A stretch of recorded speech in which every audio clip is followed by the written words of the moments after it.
Hitik na hitik sa obra ang art exhibit na ginawa sa Davao City. Magbabalita si Bril Montalvo. Iba't ibang klase ng obra na gawang lokal at international ang tampok sa isang art exhibit sa Davao City. Higit 50 artists ang bida na hindi lang makukulay at nagagandaan ang mga obra kundi may kanya-kanya pang kwento. Agaw atensyon itong inidoro na may disenyong globo na tila ifina-flash. It's more conceptual art or installation art, entitled The Tree of Knowledge, about artificial intelligence. Everything more on negative side of the world. This tribute to John Milton.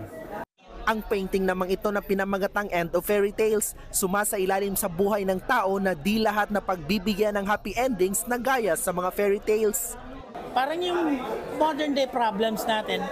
So yung nangyayari sa planet, tapos yung dilemma natin regarding how to solve problems. Tapos alongside yung technology. So bumibilis yung technology pero we tend to get confused how to address yung nagpa-pile up na problems ng planeta. Ayon sa organizers, malaking tulong ang exhibit para ibida ang husay at saloobin ng Filipino artists. This exhibition aims to allow artists to express freely without the confine and conforming to the usual and social norms. So it's something provocative, experimental,